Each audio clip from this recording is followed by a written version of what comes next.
c'est très encadré, les études sont faites de façon extrêmement scientifique, et donc je pense que le risque de dérive est très faible et qu'un certain nombre de nos patients ont besoin de ce type de médicaments et ils peuvent en bénéficier. On est confronté au problème que c'est un produit illicite. On sait que les patients vont chercher ça dans des situations dangereuses, parce qu'ils doivent chercher dans un marché noir. Ça leur coûte très cher en général. Donc si on pense qu'il y a une indication médicale, on préfère prescrire, on ne peut pas.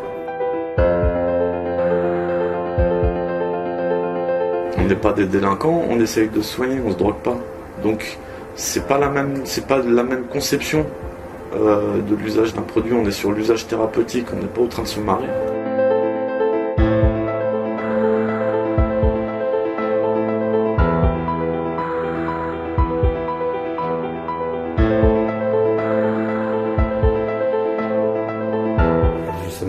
Je suis le premier Européen à saisir la Cour européenne des droits de l'homme pour obtenir le droit de cultiver, de guérir et de faire de la recherche.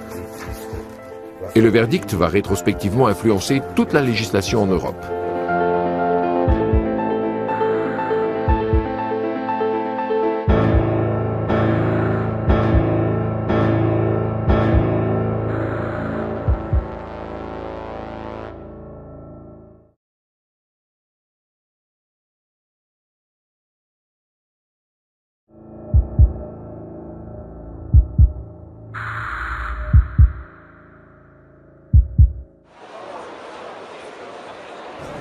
A poprvé jsem vyzkoušela konopí.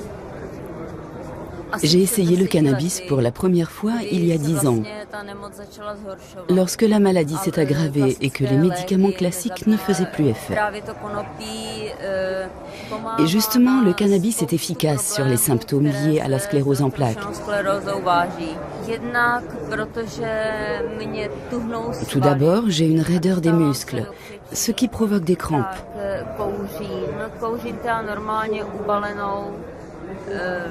Alors, je fume tout simplement une cigarette de cannabis roulée à la main, parce que ni le spray ni la pipe à eau ne marchent.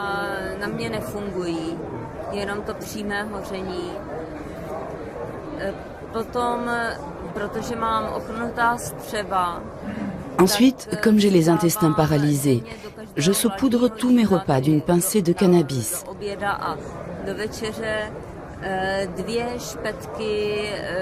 Ce qui me permet d'aller aux toilettes sans problème.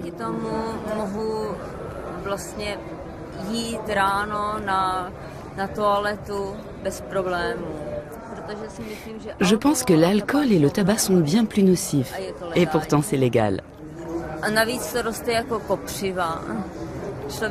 En plus, le cannabis ne demande pas beaucoup d'entretien. Ça pousse comme de la mauvaise herbe. Et personnellement, je ne trouve rien d'illégal au fait de cultiver quelques petits plants pour ma consommation personnelle.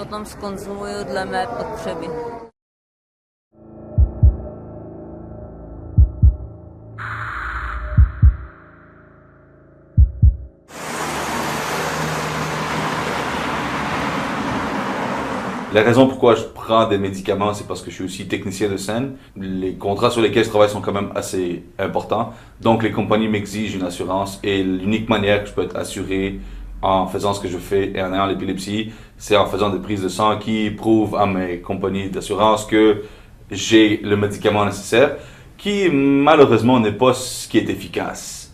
C'est la marijuana médicale qui fonctionne très bien pour moi. Elle fonctionne tellement bien que ça fait quasiment 2 ans que je n'ai pas eu de crise. Ce qui est extraordinaire parce qu'avoir une crise d'épilepsie, pour ceux qui ne savent pas, c'est un peu l'équivalent de toucher le plus et le moins d'une batterie de voiture.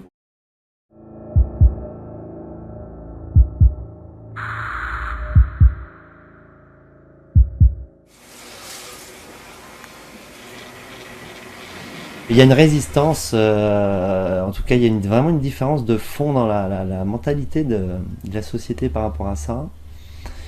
Finalement on parle de compassion, parce que c'est de ça dont il est question. Ça veut dire qu'on pourrait dire qu'en France il n'y a finalement pas beaucoup de compassion, et c'est pas mal vrai je pense. Et le besoin de fond c'est de réduire la souffrance en fait du malade. L'avantage d'être ici, j'ai différentes options. Si là demain j'ai besoin du produit en fait, Je vais aller prendre le métro et puis dans une demi-heure après, je suis rendu au centre de compassion. La différence entre France et Canada, simplement, c'est l'accès.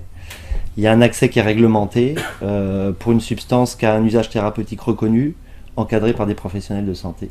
Donc c'est un peu de ça, je pense qu'il faudrait tirer parti pour s'inspirer pour le modèle français.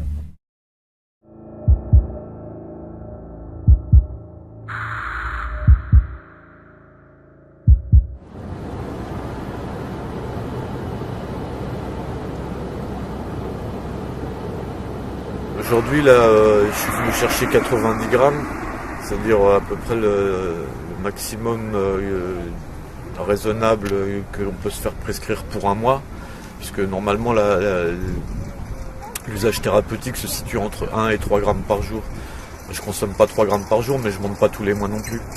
Donc quand je monte, je me fais faire une ordonnance à 3 grammes par jour, 3 grammes par jour, 30 jours, 90 grammes. C'est quand même limité à des patients qui peuvent encore le faire. Il ne faut pas un patient qui a la sclérose en plaques ou un patient tétraplégique qui est dans un fauteuil roulant faire 12 heures de bagnole pour venir chercher du cannabis dans une pharmacie. C'est un peu compliqué.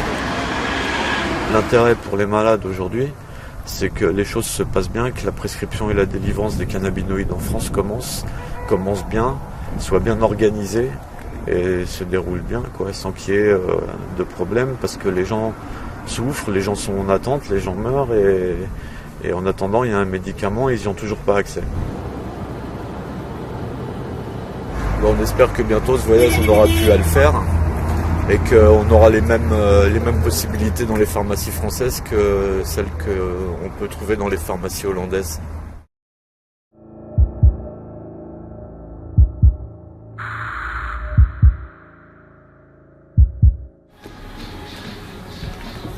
Disons que si la justice refuse que les malades s'auto-guérissent en produisant eux-mêmes, il les incite à aller dans les cités et faire marcher l'économie souterraine. C'est ce qui se passe. Puisqu'on ne demande rien, on fait pousser notre pied chez nous, on ne fréquente pas les banlieues, on ne va pas dans les cités, on ne va pas prendre notre argent pour donner aux dealers pour faire lancer l'économie. On ne veut pas rentrer de ça, nous. Nous, on veut juste se soulager et être au légal. On ne veut pas être derrière la loi, on ne veut pas être des criminels, on n'est pas là pour faire marcher l'économie souterraine. Je suis papa et quand je me fais traiter de toxicomane par ma propre fille, parce que c'est la seule façon de me le dire, elle me dit tant que c'est pas légal, tu serais un toxicomane. En sachant très bien que j'en ai besoin pour me soulager. Et tant que c'est pas légal, vu que c'est pas droit, il n'y a pas de loi sur la loi toxicomane. Et quand vous avez des perquisitions, ben c'est 6h du matin, c'est votre femme qui est debout et c'est les enfants, c'est tout le monde. Hein. On a le droit au même nom de la maladie, on a le droit aux mêmes effets, aux mêmes souffrances, mais on n'a pas le droit au même traitement. On est dans le même continent, c'est l'Europe. On n'a pas les mêmes droits.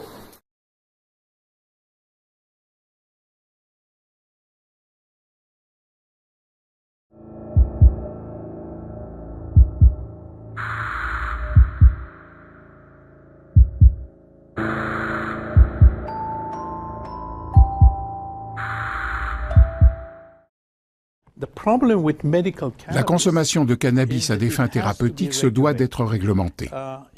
Aucun médecin ne dira à ses patients « prenez du cannabis ». Comme pour tout traitement thérapeutique, il vous dira « prenez-en 300 mg pendant une semaine ». Chaque patient devrait savoir exactement ce qu'on lui prescrit. Il faudrait peut-être fabriquer des médicaments à concentration différente.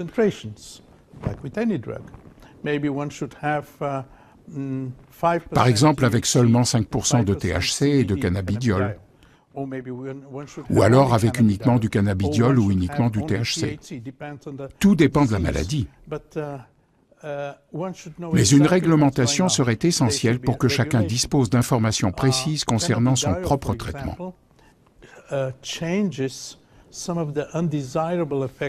cannabidiol, par exemple, peut contrebalancer les effets indésirables du THC. La prise de THC peut en effet altérer la mémoire, provoquer des vertiges. Il faudrait donc combiner ces molécules. Mais peu importe ce que décident les autorités de régulation.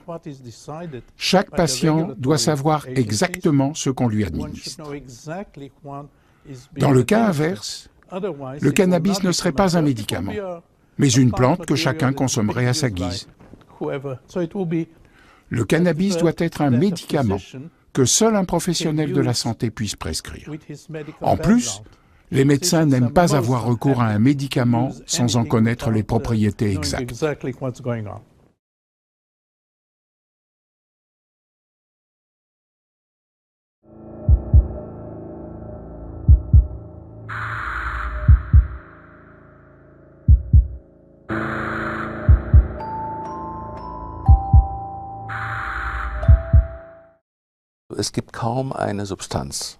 Très peu de substances disposent d'effets thérapeutiques aussi nombreux que ceux du cannabis et des cannabinoïdes. Ce sont des substances uniques qui à la fois soulagent la douleur, stimulent l'appétit, réduisent la nausée, détendent les muscles, diminuent la tension oculaire ou encore les angoisses.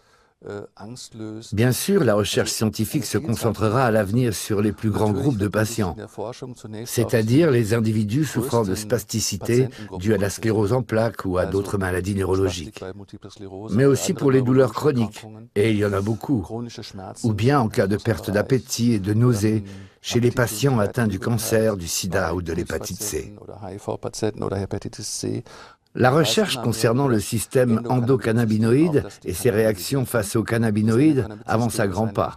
Ce système est un système fonctionnel important, aussi bien pour le système nerveux que pour l'organisme entier.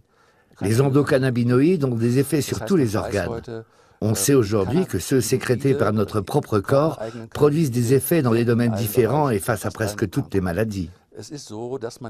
Il est vrai que nous disposons d'autres médicaments, mais ils n'agissent pas chez tous les patients. Il y aura toujours des patients chez qui les médicaments traditionnels n'auront aucun effet. C'est pourquoi il est important de disposer d'autres moyens de traitement. Grâce au cannabis et aux cannabinoïdes, nous sommes en mesure de soigner ou d'aider un plus grand nombre de patients. Tout comme les autres médicaments, le cannabis n'agit pas chez tout le monde, mais il nous permet d'avoir une corde de plus à notre arc.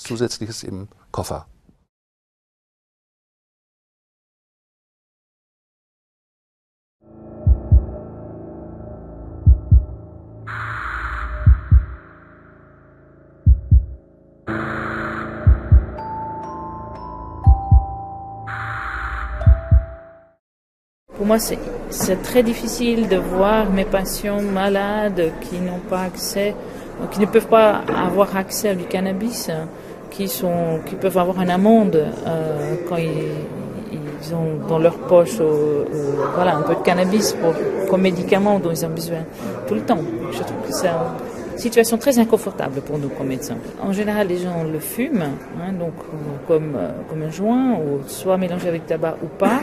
Et on aimerait bien sûr qu'ils aient un usage moins dangereux pour leur santé. Donc là, en tout cas, on peut conseiller comment utiliser de façon alternative le cannabis, avec un vaporisateur ou sous forme orale, en faisant soit de l'huile, soit du tisane, soit en mettant dans des gâteaux. La seule chose que pour le moment on peut prescrire, c'est du dronabinol solution huileuse, qui est du THC synthétique, pris par voie orale, des gouttes. Pour certains patients, ça n'a vraiment pas le même effet, donc ils sont pas contents parce que c'est que du THC et c'est pas l'eau des autres cannabinoïdes qui peuvent pour cette personne spécifique aussi porter un bénéfice.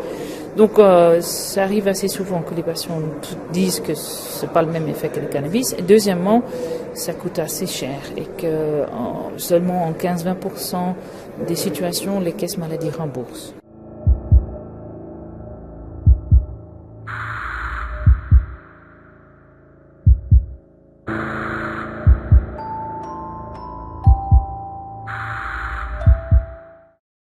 Le problème de la consommation, on va dire, du cannabis chez des patients, on va dire de façon un peu ouverte et libre, c'est quand même le problème de la légalité. Donc nous, en tant que médecins, il est difficile de le promouvoir. Ceci étant, on a quand même des patients, on le sait, on en discute avec eux. Je crois qu'il ne faut pas être rigide, il faut ouvrir les yeux, voir un petit peu ce que font les patients. C'est les patients qui vivent tous les jours avec la maladie et il faut être relativement tolérant. Moi, je pense qu'à partir du moment où ce problème légal sera levé, il n'y a aucune raison qu'il n'y ait pas le remboursement de ce produit, puisque dans la sclérose en plaques notamment, et dans d'autres maladies neurologiques proches, on a la chance en France d'avoir un remboursement, une prise en charge à 100% des produits. Et donc l'idée, c'est vraiment, et celle du laboratoire qui commercialise le produit, c'est d'aller vraiment vers un remboursement. Et on n'imagine pas, nous, médecins français, vu la façon dont ça se passe, l'accès aux soins en France, qu'il en soit autrement. Il y a sûrement le moyen de développer des molécules encore plus ciblées sur certains récepteurs cannabinoïdes où on aurait in fine que les effets bénéfiques sur la douleur ou la raideur sans avoir du tout les effets psychologiques ou d'accoutumance qu'on peut avoir avec certains produits. Donc il y a tout un champ de recherche sur ces récepteurs cannabinoïdes qui a lieu d'être et qui peut être poursuivi. Et pour cela, il faudrait déjà franchir ce premier pas. Parce que c'est sûr qu'avec des mesures comme ça, très restrictives et qui condamnent un petit peu ces médicaments, ça n'encourage pas non plus les chercheurs et l'industrie pharmaceutique à aller dans cette direction. Donc il faut vraiment qu'il y ait un changement de mentalité, sinon on aura du mal à développer ce type de molécules.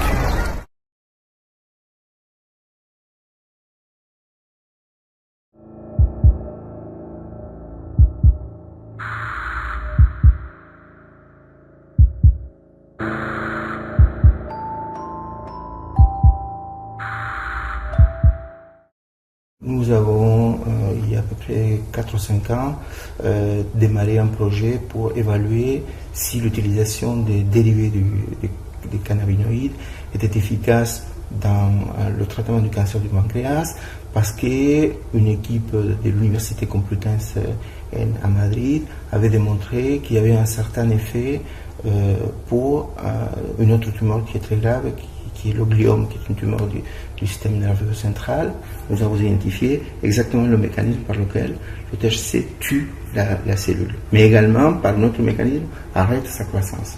Donc, il y a un double effet. Les cannabinoïdes sont capables de tuer un bon nombre de cellules dans la tumeur et également d'arrêter sa croissance. Il ne faut pas imaginer un instant qu'on pourrait guérir un patient avec un cancer du pancréas en utilisant une drogue au sol. Parce que dans la tumeur, il y a des drogues qui sont sensibles, des drogues qui sont résistantes. Donc l'idée, c'est toujours essayer de trouver la meilleure combinaison pour essayer d'être le plus efficace pour la composante cellulaire de chaque tumeur chez les individus. Il faut faire des tests chez les patients, soit en France, soit modifier la loi en France, soit essayer dans des pays où la réglementation ne l'interdit pas. Mais actuellement, je pense que c'est impossible de réaliser ce type d'études en France. C'est une des raisons pour lesquelles nous sommes arrêtés de travailler sur la partie clinique de ce projet.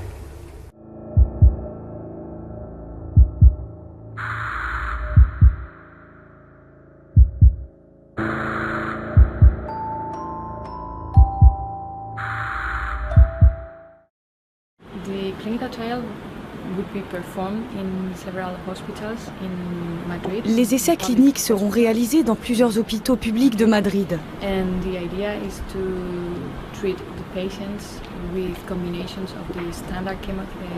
Les patients recevront un traitement par chimiothérapie en association avec des cannabinoïdes. Ces traitements seront dispensés dans les hôpitaux et nous espérons que l'association de cannabinoïdes et d'un traitement standard améliorera l'état de santé et la qualité de vie des patients.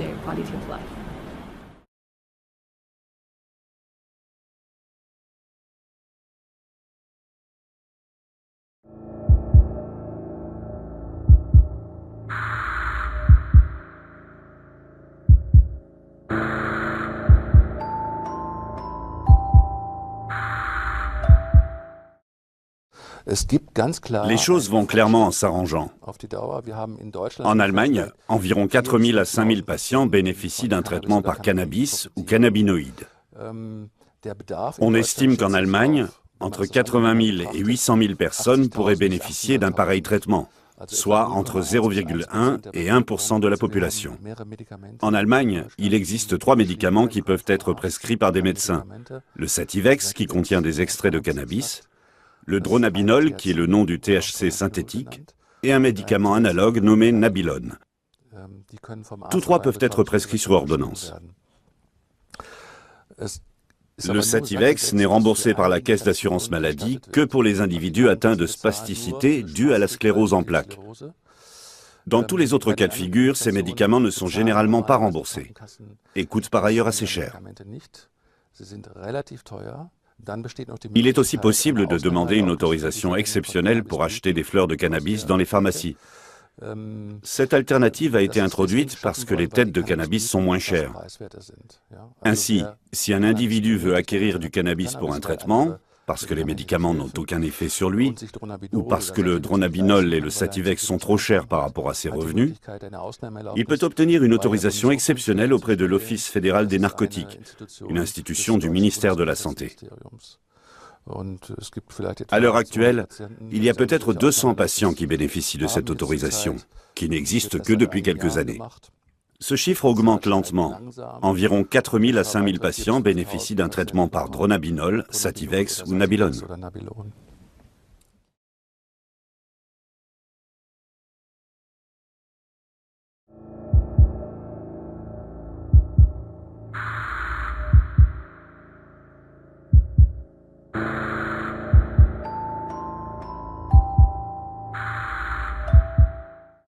Le Sativex rentre dans le cadre d'une évaluation européenne, donc d'autres pays déjà avaient examiné ce médicament.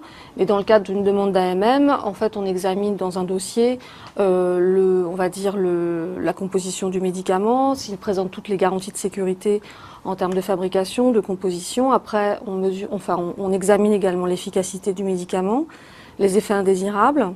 En gros, c'est le bénéfice et le risque du médicament qui sont examinés et que toutes les conditions, on va dire, requises en termes de qualité pharmaceutique sont remplies. Le fait que le médicament soit un stupéfiant implique des conditions de sécurisation plus importantes de ce médicament, je vous dis en termes de stockage, de délivrance, etc., mais ne doit surtout pas limiter l'accès aux patients.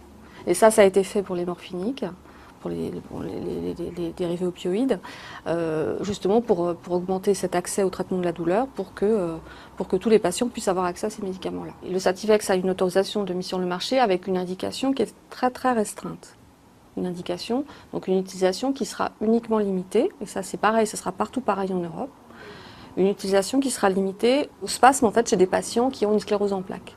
On ne peut pas utiliser en France l'utilisation du cannabis à des fins thérapeutiques quand le cannabis n'est pas contenu dans un médicament avec autorisation de mise sur le marché. À partir du moment où maintenant le décret, la loi autorise le dépôt, l'utilisation de produits, de médicaments avec une autorisation de mise sur le marché à base de cannabis, si d'autres laboratoires veulent déposer d'autres demandes pour des médicaments à base de cannabis, c'est réglementairement, la loi dit que c'est possible, oui.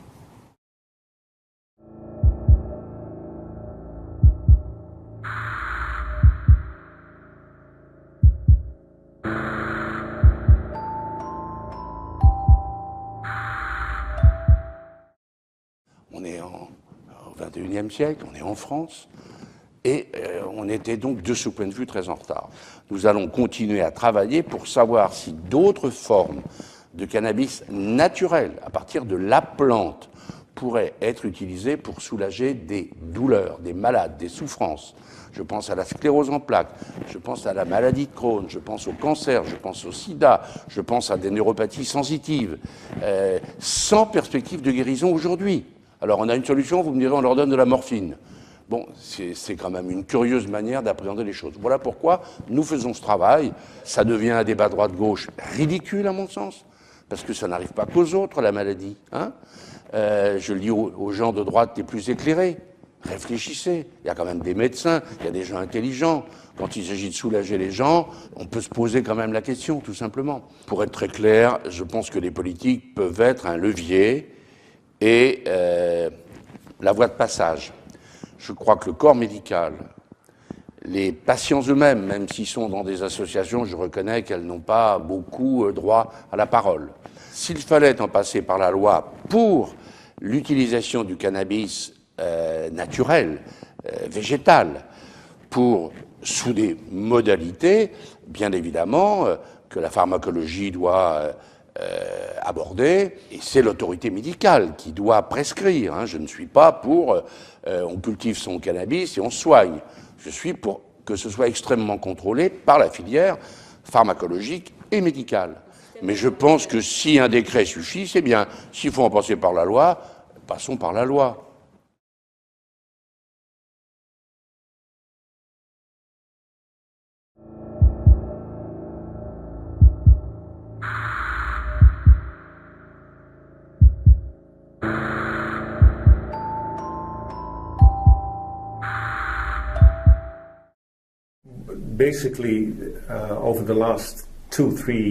Depuis 2 ou 3 ans, de plus en plus de pays s'intéressent à ce qui se passe aux Pays-Bas. Ils se rendent compte que finalement, il est judicieux que les patients aient accès au cannabis thérapeutique pour un usage bénéfique.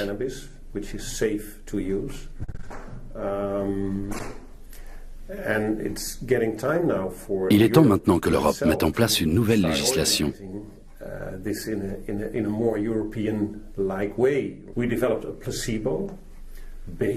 Nous développons un placebo pour ce produit en particulier, ce qui nous permettra de commencer des études cliniques. Nous avons prévu de démarrer vers fin 2014. Auprès de patients? Oui. Dans un premier temps, l'étude se déroulera aux Pays-Bas. Elle sera soumise à la législation hollandaise et pas à celle européenne.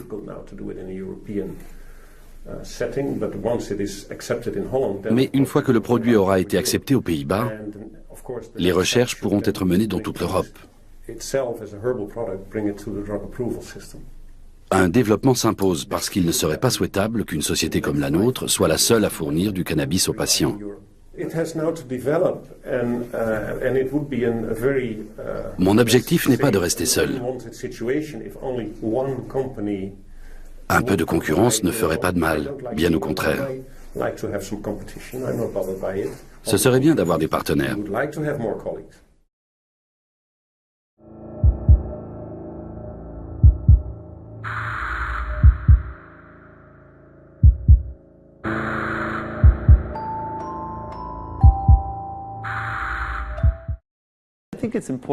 Il est important de souligner que Bedrocan ne vise pas seulement à développer de nouvelles connaissances au sein du laboratoire et de la société. Il s'agit d'une petite structure. Mais nous essayons de nous inspirer des patients. Et c'est ce qui est au centre de mes recherches. Que souhaitent les patients? Quelles sont leurs expériences? Qu'ont-ils appris? Comment répondre, d'une part, à la demande des patients et des professionnels de la santé, et d'autre part, aux autorités de la médecine, en essayant de satisfaire les exigences modernes en matière de santé. Ce que nous voulons offrir avant tout, c'est un cannabis standardisé, qui soit fiable et qui garde les propriétés, que ce soit l'année prochaine ou dans 10 ans. Ensuite, il faut aussi trouver une voie d'administration et une posologie adaptée. Faut-il privilégier la voie orale ou bien les inhalations? Actuellement, le cannabis distribué aux patients n'est pas testé cliniquement, sauf sous la forme de médicaments tels que le Sativex ou le Marinol. Mais le cannabis en tant que plante n'a jamais fait l'objet d'études cliniques. Il y a bien quelques tests réalisés ici ou là, mais ce n'est jamais le même cannabis. Donc les publications ne peuvent pas être regroupées dans un même dossier. Et pour l'instant, il n'y a pas d'autres fournisseurs dans le monde qui soumettent le cannabis à des études cliniques. Nous sommes probablement les premiers à le faire. Et c'est une fierté.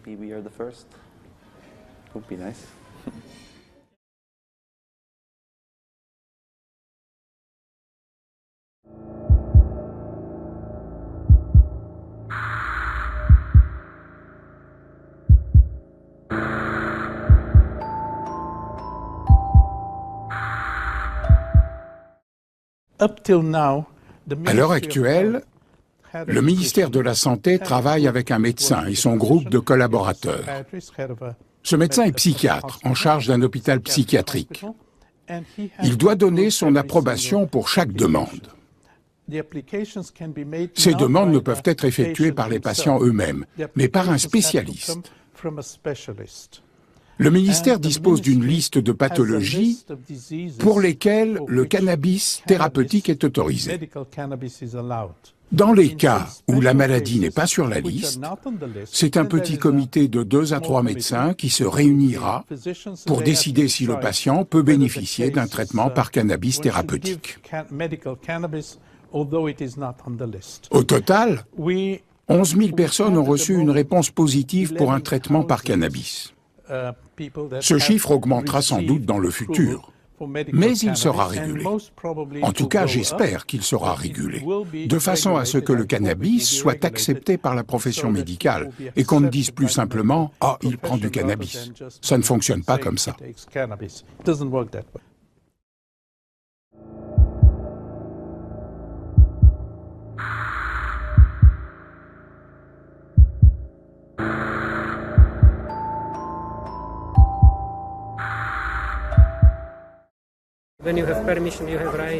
Lorsque vous avez une autorisation, vous pouvez obtenir une certaine quantité, entre 20 et 200 grammes. Les patients payent tous le même prix, à savoir 370 shekels par mois. Quand on touche une retraite de 4000 shekels, ça équivaut à environ 10% de la retraite. Aller directement chez le producteur, c'est un très bon système. C'est bien mieux que de passer par un médecin. Parce que les producteurs sont de vrais spécialistes. Ils expliquent aux patients comment et sous quelle forme utiliser le cannabis. Et ils peuvent collaborer avec les médecins. Lorsque le traitement ne correspond pas aux attentes, ils peuvent suggérer un changement. Par exemple, une autre variété, un autre dosage, etc. Personne d'autre ne fait de profit, ni les médecins, ni le ministère de la Santé. Tout revient aux producteurs. Ils en retirent un bénéfice régulier, donc ils n'ont pas de raison de faire du commerce illégal. Ils savent que leurs profits sont constants. C'est la situation idéale.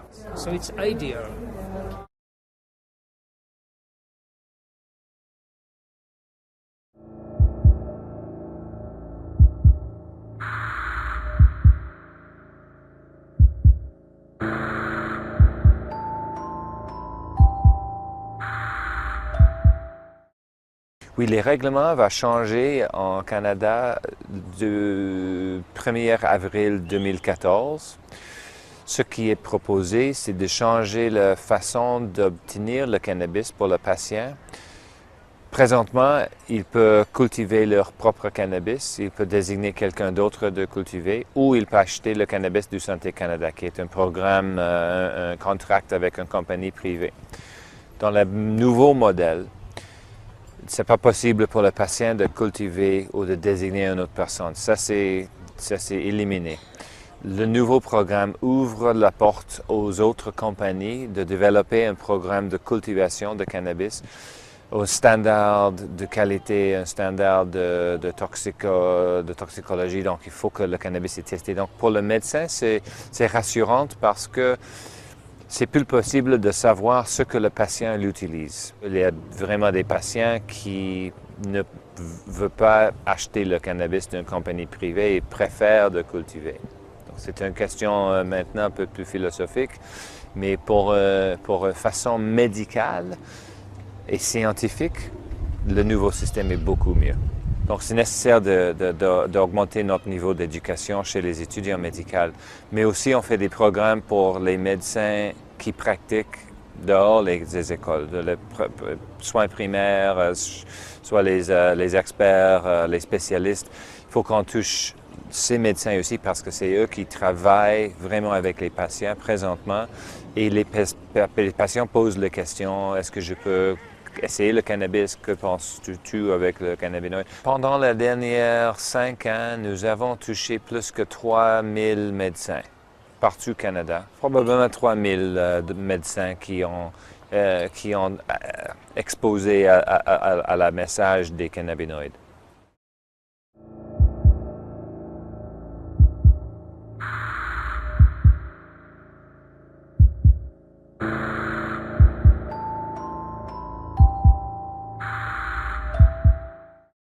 Le problème que nous avons avec notre gouvernement, c'est qu'ils ne prennent pas nécessairement le temps d'explorer tous les potentiels et options que nous pouvons développer avec cette plante qui est la marijuana médicale. Et je trouve qu'ils ne prennent pas ça assez au sérieux. Par exemple, le programme de Santé Canada qui donne des licences n'est pas assez développé. Il n'offre même pas la moitié des services que moi j'offre ici gratuitement à tous mes membres. Le gouvernement donne des licences, donc le droit à certaines personnes d'en produire. Nous, on achète l'excès. Et on le redonne à d'autres patients qui n'ont pas la chance d'avoir une licence gouvernementale. Ce que d'après moi est un peu un non-sens. Parce qu'une personne qui a une licence, qui a le sida, a le droit de se guérir avec le marijuana médical. Et celle qui a le sida, mais qui n'a pas une licence, elle n'a pas le droit. Et pourtant, il n'y en a pas un qui est plus ou moins malade que l'autre. On s'assure d'être un petit peu au-dessus du tarif de la rue pour deux raisons. Un, parce que ça nous coûte beaucoup plus cher à produire que n'importe qui d'autre. Et deux, c'est parce qu'on veut définitivement éviter la revente. On est capable de fournir à nos patients pas mal toutes les formes qui pourraient exister de marijuana médicale. Certaines personnes en prennent plus, d'autres en prennent moins. Et les formes que nous avons aident aussi à nos patients de pouvoir les utiliser dans à peu près n'importe quelle situation nécessaire. Personne n'est vraiment content de devenir membre au centre parce que la raison, c'est toujours quelque chose de grave.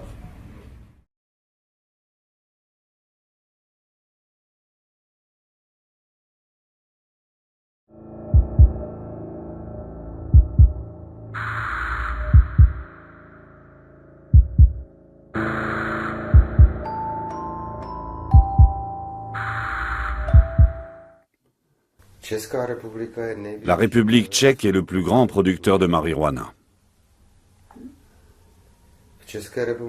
La République tchèque compte le plus grand nombre de fumeurs de marijuana de toute l'Union européenne. La République tchèque dépense parmi les États européens le plus d'argent public pour la lutte contre la drogue.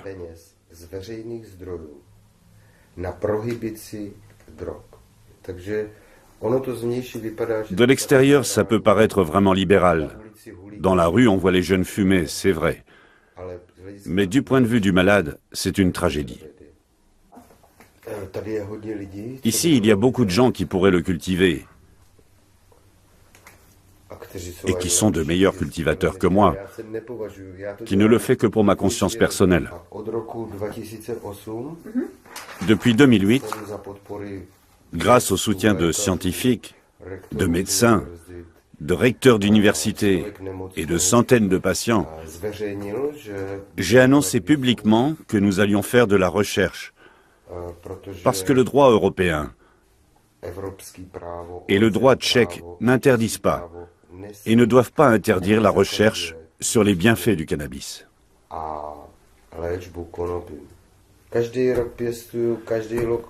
Chaque année, je cultive, chaque année, je le déclare, chaque année, la police arrive. Ils ont détruit 660 kilos, comme dans l'Apocalypse. Plus de 2500 plantes de cannabis. La plante appartient à ce pays. Et j'espère qu'on va trouver des gens comme moi. Mais plus jeunes, car moi, je suis épuisé, qui vont s'opposer à ce système et qui ne permettront pas que l'on fasse une chose pareille.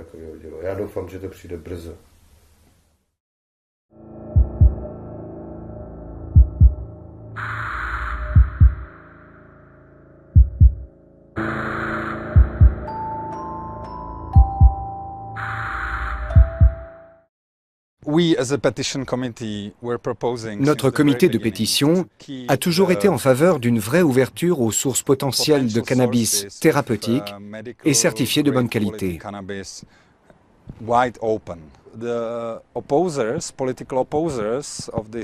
Les opposants au cannabis thérapeutique abusent de leur pouvoir en se référant à l'interdiction par la loi, qui n'est pourtant plus d'actualité en République tchèque. La nouvelle législation autorise les patients à obtenir du cannabis thérapeutique sur ordonnance. Mais les opposants empêchent cela par la mise en place de barrières économiques et administratives très efficaces. D'un côté, ils autorisent l'importation des produits les plus chers qu'on peut trouver sur le marché mondial de la marijuana thérapeutique. Et d'un autre côté, Ils instaurent des obstacles administratifs tellement difficiles et contradictoires que jusqu'à présent, aucune société n'a réussi à obtenir une licence d'importation du produit. Mais si le prochain ministre de la Santé adopte une position aussi prohibitionniste que l'actuelle, alors il sera évident que l'obtention des autorisations sera tout simplement impossible.